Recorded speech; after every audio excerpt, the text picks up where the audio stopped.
It's similar to this thing where I tell you this game out here. It's a game that's being played, black folk. An ICE contractor, and you know ICE is the people who supposed to be out here riling up the illegal immigrants, right? An ICE contractor posted bail for a Proud Boy jailed in a Portland prison.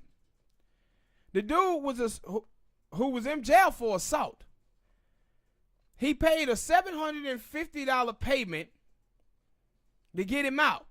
Says now it raises questions about the association between an immigrant detention contractor and the far-right brawlers.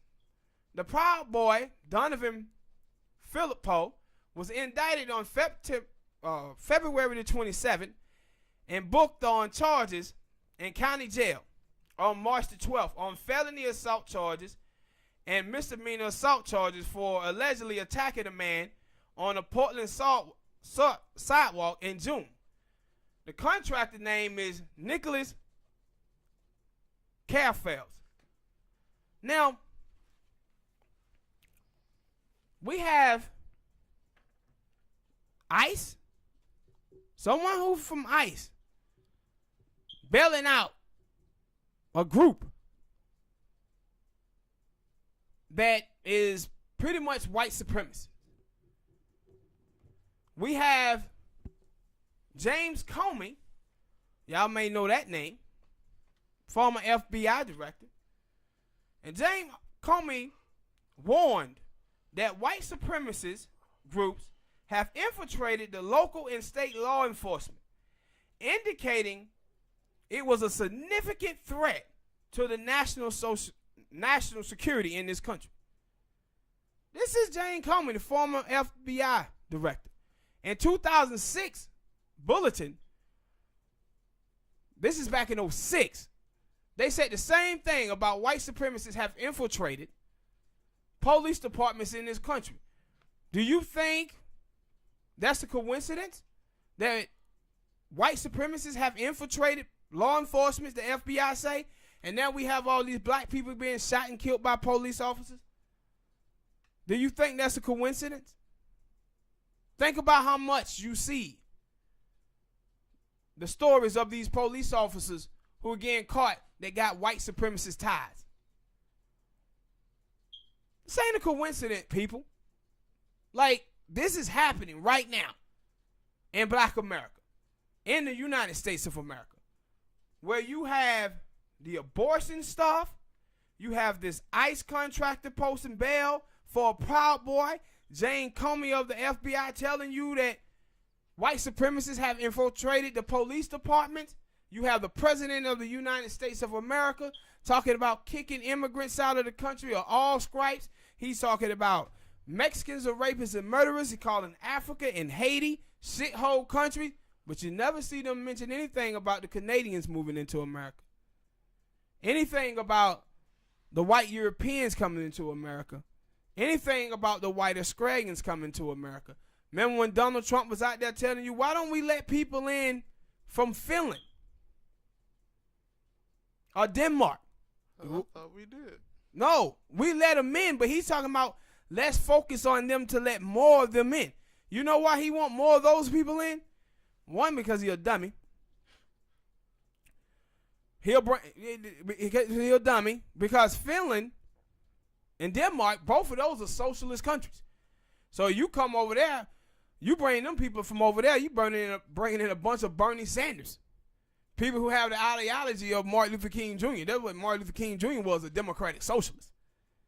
So you bring those folks in, you'll be ready to kick them right back out anyway. But the reason why he said those countries is because those countries are predominantly white. And what you need to understand, black people, is that most countries that are socialist countries, they are predominantly white. And they predominantly white for a reason. Because white people have no problems helping their own. Before 1980s, America, for white people, pretty much was a socialist country. With the New Deal and all, that's what they did to build the white middle class in this country with the New Deal policy. But once in 1964, with the passage of the Civil Rights Act, when we as black people got our rights and became a part of those same programs, the next year white people start changing those tax rates. They're like, hell no, we don't want to take help them niggas. And then in 1965, they passed the Immigration Act of 1965 that's flooded the country with all of these immigrants. And that's when they really start changing those tax brackets. Because they didn't want to help us. But with them ICE bailing out this dude, is like, come on, bro. Like, this stuff is right in front of our faces, man. They ain't hiding this. They ain't trying to hide it. The Democratic Party and the mainstream media is. They trying to not to talk about it in its proper form. But the right wing in this country and the screamers, they're not trying to hide it. And the thing it is that we have to understand as black people and other minorities in this country is that the Republican Party is more dedicated to white supremacy than the Democratic Party is dedicated to anti-racism. On the left, we got too many non-racist white people and not enough anti-racist white people. And see, what non-racist white people will do is they'll see you get your ass beat and handed to you, killed even, and say, that's bad that that person did that to you. You looking at that person like, why you didn't help, motherfucker? You see me get my ass whooped, why you didn't help? That's what the Democratic Party is. They non-racist white people. A lot of them are racist white people like Joe Biden. That ain't nothing but a racist Republican there. But a lot of people on the left is non-racist. You remember them white boys up there in Portland that had saw the black girl getting picked out on that train by the racist dude, and they went in there and tried to fight the dude. He ended up getting killed. They ended up getting killed. Yeah, them white boys right there was anti-racist. When you see the anti-fascists, Antifa, out there beating the hell out of Richard Spencer, them white folk right there is anti-racist.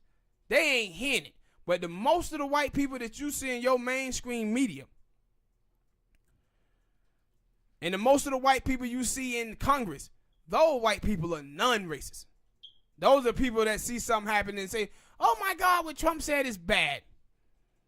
The same way in this country where when people who wanted to abolish slavery, white people back in that time would say, man, slavery was so bad. It's so bad. Look what it's doing, keeping black people down and all of this stuff.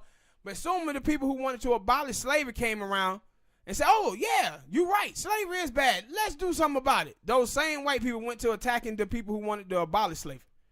And you sitting there like, hey, I thought y'all people said slavery was bad. This is what you see from these white people in the media. They tell you about all the problems that capitalism creates, and how bad capitalism is. But the first time someone steps up and start talking about changing that system, they start attacking Bernie Sanders, attacking Elizabeth Warren, attacking Alexandria Cortez. When Martin Luther King Jr. was talking about, when he said in America, if America ever going to come truthful about the plight of the Negro, you're talking about billions and billions of dollars. He said in America that gets tricky because now you're talking about capitalism. But he said if America ever going to get truthful about the plight of the Negro, you're talking about America accepting a type of democratic socialist system. And what the next fight is for black people was economic inclusion. As soon as he said that, they shot him. They shot him. And you look at his approval rating in the country at that time, it was like 28%. They hated MLK. Why? Because he challenged the system. That's what you seen when you watch that video where he said, I'm coming to get my check. They didn't like that king. They liked the king who talked about pretty much hitting that Rodney King. Can we all just get along? They liked it that one. But it's a shady game going on out here, people. We got to wake up and stop following the lead of these white liberals. and start thinking for ourselves and having a black agenda. And I ain't saying that you can't fight for these other groups, but put black people first. Not your sexual orientation, not your gender, but put your race first, because that's what's being attacked. Your race. Hit that like button, people. Subscribe, share the video.